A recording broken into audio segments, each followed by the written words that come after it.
Hi everyone, do you know that about 16,000 descendants have the same DNA of Genghis Khan? Why? Because he ruled a big empire of 100 years ago. You know it, the Mongol Empire. When an empire, when there's a big empire which has a huge amount of land, which means the people who has been conquered will speak the language of the Mongol and the DNA of some of the rulers of the Mongol Empire, like Genghis Khan. But speaking of Genghis Khan, let's talk about the Mongol Empire, So, follow me, let's dive in. By the way, I'm Harry. So, the Mongol Empire is the biggest empire of Asia, stretching from Korea to Romania and from Siberia to China. So here's where it starts. There was a man who had a son named Temujin. Temujin is the name of a man that man caught, and that Temujin character is Genghis Khan. Yeah, after a few years, Genghis Khan's father died, and when he grew up, he's gonna take revenge of that. And here's how he proved it. People believe that Genghis Khan's father is a strong man, and have a strong wisdom. So Genghis Khan will also have will be strong and have a strong wisdom. Yeah. So when he grew up, he collected as much as soldiers as he could and start his work by overtaking the Orkhan Valley.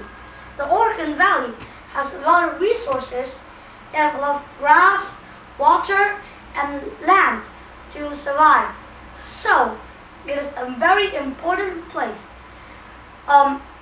Many people say that if someone managed to conquer this piece of land, they're capable of having a great empire, which you will see next. Yeah, right. After some of the wars, I forgot to say this. Genghis Khan is in a clan called the Kama clan because at that time Mongolia was divided into several clans, and the Kama was one of them. After they conquered many small clans, Genghis Khan wanted to rule the whole country, Mongolia. So when Genghis Khan's father was alive and he wasn't born, his father was also a leader and tried to take over many clans, but some of the clans he can't take over. So now Genghis Khan take all of them, and after some time he managed to take all over Mongolia. And so at 1206, after many other clans, small clans which other small countries think that Genghis Khan is very powerful, that they thought that he would take over their country next. So a meeting was held at 1206. And the leaders of the other countries neighboring the Mongolia, some of them says that if Genghis was too powerful, just let him be the king. So that's the year when the Mongol Empire was born. So that's it. Now it's the Mongol Empire, which starts off small and now is ready for something big, right? China, the next victim, but tough. Let's talk about China. Now China is a colorful country um, ranking third at military power. Um, 100 years ago, it is also powerful technology, with good resources and ready soldiers. They have more soldiers than that the Mongols have. Now, let's see what the Genghis Khan can do. Take over China. So now, here's the plan.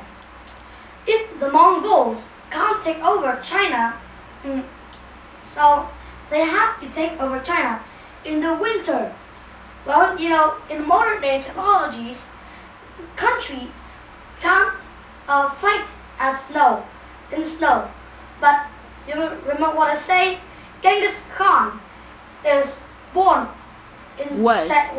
in Siberia, and many people were born in Siberia, and they learned how to fight in the cold winter, and they can pick food no matter if they're freezing cold.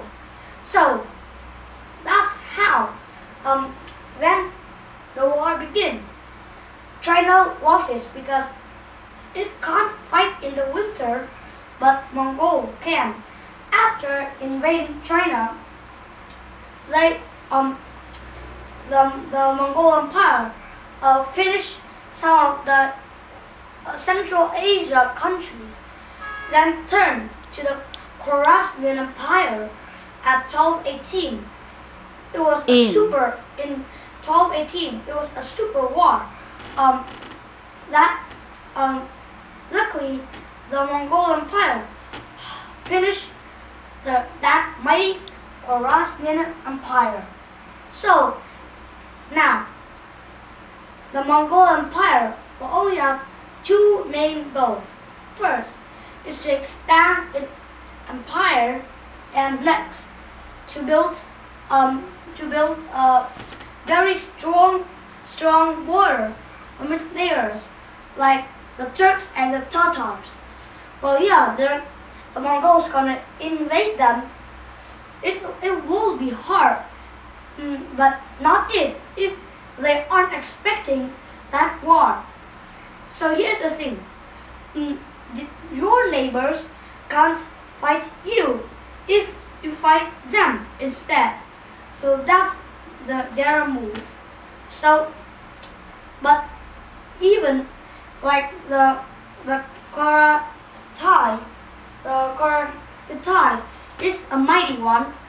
Yeah, but the Mongol Empire will take help from some of the next country who believe Genghis Khan into making a wealthy empire, and it was the Uyghurs. Then they joined the Mongol Empire and take over the Karatai country. So next up, the Achaemenid Khanate, also a powerful empire, which also wants to build a big empire, was also ready for that war. They are ready, they are steady, and they want to war against Mongol. But there's one thing: they aren't as good as Mongol. At fighting. The Mongol warriors ride on horse, and they use arrows to fight. And they're very good at archery, at aiming, and anything else. So to kind of tackle the army, okay, when the Mongol ride horses, there will be some good advantages, like retreating fast and will ride fast and boom. So here's how they invade China. First, the Mongols will attack isolate the cities. Then, if any armed soldiers would attack, they will retreat farther. But if the soldiers catch up, they will go back to their home. But if they still their tail. They would just run around and shoot arrows at them, and the Chinese army just couldn't chase because the Mongols were too fast with their speedy horse, and they just watched and die, or retreating their horse back to the country. But to tackle a soldier, they must have multiple of people to surround it, which rarely happens. That's the point why China loses. So yeah, you know, the Khmer Khanate was conquered in 1224, but sadly, 3 years later, at 1227, Genghis Khan died, and Ogedei, the third son of Genghis Khan, ruled. Because, Genghis Khan said only his members of his family can rule after he died. And Ogedei, the third son, ruled. But there's only one thing. Now, the Mongol Empire is already big, the most powerful empire of its time. But if you imagine if a big empire which have many strong things, powerful things, blah blah blah, like a hard object, and it's heavy, and kind of like you're the leader of it and carrying that heavy object. But just imagine you're just not powerful enough to carry that object, and you cut them into pieces, and that's what Ogedei does to the Mongol Empire. It was too big for him to rule, and second of all, when he is the leader, he has to go to the country when he needs to, but he can't. He's busy with other job I don't know, so that's why he had to divide them into 4 parts. The Ilkhanate, the Golden Horde, the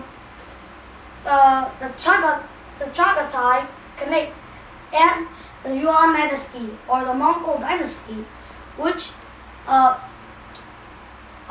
of the most powerful. Yeah, so because of that divination, the Mongol Empire loses power, and countries just start rebellions.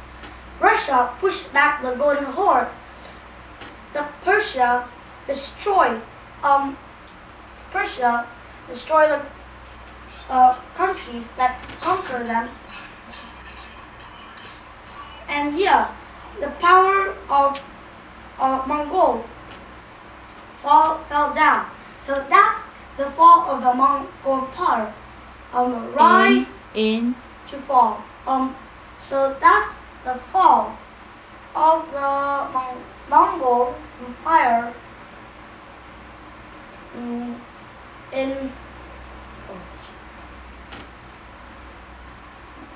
so in conclusion, Mongol Empire is a big empire stretching from Korea to Romania and from Serbia to China.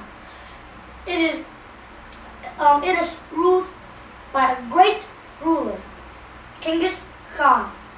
He has a great legacy. What do you think about him and the Mongol Empire? So, and you two, what do you think?